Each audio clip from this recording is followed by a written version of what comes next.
Avant tout, je dois vous dire à quel point je suis heureux d'enregistrer ce nouveau podcast que je ne croyais ne jamais pouvoir faire. Après 1 an de combat acharné, je commençais vraiment à désespérer. J'espère que vous avez passé de bonnes vacances et que la rentrée se passe bien pour vous. Le 18 septembre 2024, j'ai eu connaissance d'une information inattendue et audacieuse concernant le dossier de création de mon entreprise innovante, Mister CGV.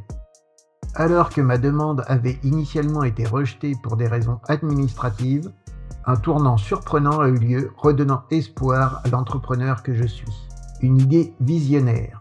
Mister CGV, abréviation de ma revue Cuisine Garage Voyage, ambitionne de fusionner plaisir culinaire et découverte culturelle à travers une série de livres et d'expériences immersives.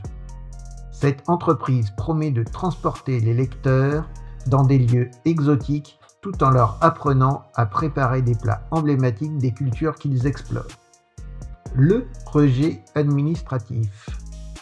Au départ, l'État français avait rejeté ma demande de création d'entreprise, invoquant des questions de conformité avec les normes en matière d'enregistrement de l'entreprise et accessoirement en omettant d'admettre, de reconnaître et de corriger de multiples erreurs internes comme l'inversion de mon pays de naissance et de mon second prénom, ou encore le fait de mettre 6 semaines pour transmettre les corrections de leurs erreurs et le paiement qui en découle alors que le délai imparti était de 2 semaines. On peut ajouter à cela le fait que mon entreprise précédente avait été enregistrée 2 fois avec le même numéro de SIRET sous 2 statuts différents. Ou encore le fait que subitement mon entreprise ne soit plus modifiable parce qu'elle n'aurait jamais existé. Cette décision a été un coup dur pour moi qui croyais fermement au potentiel de mon projet. Une réévaluation historique. Cependant, un mouvement inattendu a pris forme. J'ai dû écrire à plusieurs reprises à Monsieur le Président de la République, en ajoutant également les ministres concernés et les premiers ministres. Je n'ai rien lâché, quelle que soit la condescendance dont les différents services ont fait preuve à mon égard. La validation finale. Le 18 septembre 2024, en exposant une nouvelle fois à une antépénultième administration les difficultés administratives auxquelles j'étais confronté, j'ai découvert que Mister CGV avait reçu l'aval final de l'État pour ses activités. Les autorités ont validé la création de mon entreprise avec les bonnes activités et le bon état civil. Un impact prometteur. La validation de Mister CGV est bien plus qu'une simple création d'entreprise. C'est un symbole de la capacité de l'innovation et de la passion à surmonter les obstacles apparemment insurmontables.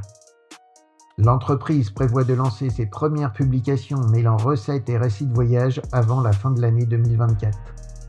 Les prévisions de l'entreprise indiquent qu'elle pourrait également organiser des ateliers interactifs, des séminaires culinaires et des événements culturels rassemblant les amateurs de bonne cuisine et d'aventure. Conclusion. L'histoire de Mister CGV est une leçon de résilience et d'audace. Elle montre comment une idée peut transcender les défis administratifs grâce à la détermination. En offrant une nouvelle façon de découvrir le monde à travers la gastronomie, Mister CGV est prêt à marquer le paysage culturel français en 2024 et au-delà. J'espère que ce podcast vous a plu. N'oubliez pas de rester connecté pour ne manquer aucun épisode à venir de Mister CGV. De nouvelles découvertes, des conseils inédits et des histoires passionnantes vous attendent. Abonnez-vous pour être sûr de ne rien rater et préparez-vous à vivre de nouvelles aventures avec moi. Merci de votre fidélité et à très bientôt pour un nouvel épisode captivant.